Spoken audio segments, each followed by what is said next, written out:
Kodad MLA గారు మనతో పాటు ఉన్నారు. అయితే 25 సంవత్సరాలు పూర్తి చేసుకొని 26 సంవత్సరాలకు మొదలు అడుగెడుతున్న సందర్భంగా మీరు ఏం చెప్పదలుచుకున్నారు? అసలు తెలంగాణ సాధించిన పార్టీ ఇది.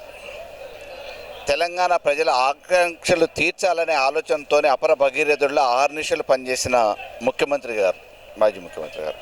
ఈ తెలంగాణ ప్రజల ఆకాంక్షల కంటే, ఆత్మగౌరవానికంటే మించిన లక్ష్యం ఇంకోటి ఈ బీఆర్ఎస్ పార్టీకి ఉండదు. ఏదేమైనా మాయమాటలతో మభ్యపెట్టి అధికారంలోకి వచ్చిన కాంగ్రెస్ ఈరోజు మోసం చేసిందని ప్రజలు చర్చించుకుంటున్నారు, అన్ని వర్గాల ప్రజలు కూడా.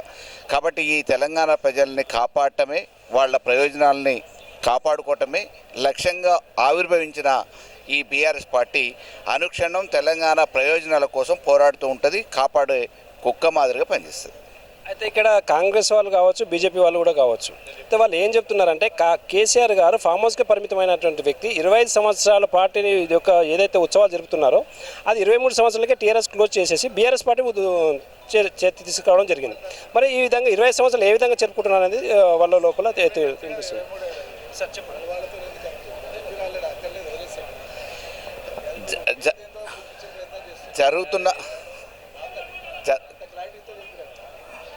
జరుగుతున్న మార్పుల్లో భాగంగా ఆల్రెడీ మామూలుగా ఎంతోమంది పెద్దలు మా పార్టీ నుంచి వివరణ ఇవ్వడం జరిగింది. ఈ క్రమంలో ఉద్యమ నాయకుడిగా పార్టీ మొదలుపెట్టిన తర్వాత, స్థాపించిన తర్వాత ప్రజల డిమాండ్ మేరకు కానీ, పరిస్థితుల అనుకూలంగా కానీ కొన్ని మార్పులు జరుగుతూ ఉంటాయి. వాటిని ఏదైనా పార్టీ రూపకర్త అయినా, ఫౌండర్ అయినా, కాబట్టి అనుక్షణం టీఆర్ఎస్ అయినా బీఆర్ఎస్ అయినా వారి నాయకత్వంలో కొనసాగుతుంది. కాబట్టి దాని వయసు 25 సంవత్సరాలే. అలాగే ఇప్పుడు ఏదైతే ఉందో, ఇప్పుడు వచ్చే రాబోయే ఎలక్షన్స్, ఇప్పుడు సర్పంచ్ ఎలక్షన్స్ కావచ్చు, మున్సిపల్ ఎలక్షన్స్ కావచ్చు, రకరకాల ఎలక్షన్స్ రాబోతున్నాయి. అయితే ఏ విధంగా ఎదుర్కోబోతున్నారు మీరు? అంటే బీఆర్ఎస్ పార్టీ ఏ విధంగా ఎదుర్కోబోతుంది? అయితే ఇక్కడ ఏమంటున్నారంటే ఇక్కడ కాంగ్రెస్ పార్టీ కావచ్చు, బీజేపీ కూడా ఊపు అందుకుంటుంది. మరి దానికి మీరు బీఆర్ఎస్ పార్టీ ఏ విధంగా ఎదుర్కోబోతుందని అనుకోవచ్చు? తప్పకుండా ఎవరిని గెలిపించాలన్నా ప్రజలే న్యాయ నిర్ణేతలు.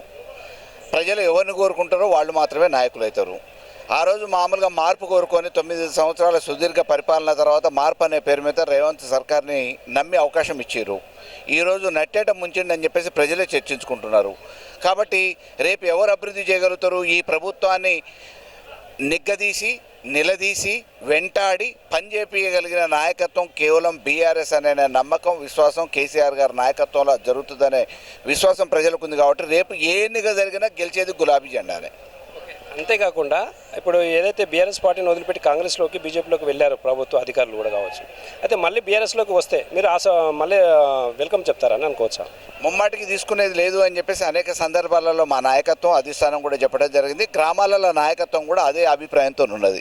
ఎందుకంటే ఈ పార్టీని వాడుకొని నెట్టేట ముంచిపోయిన వాళ్ళకు మళ్ళీ ఇందులో అవకాశం ఇవ్వద్దు, స్థానం కలిగియొద్దు అనే ఒక ఆలోచనతో పార్టీ పైనుంచి, అధిష్టానం దగ్గర నుంచి కింద గ్రామస్థాయి వార్డు మెంబర్ వరకు అదే అభిప్రాయంతో ఉన్నారు. కాబట్టి ఎట్టి పరిస్థితులలో పార్టీని నట్టేట ముంచి వాడుకొని, ఉపయోగించుకొని ప్రయోజనాలు పొంది దొంగసాటుగా దెబ్బతీసిన వాళ్ళని మళ్ళీ ఈ పార్టీలో అడుగుపెట్టనీయం.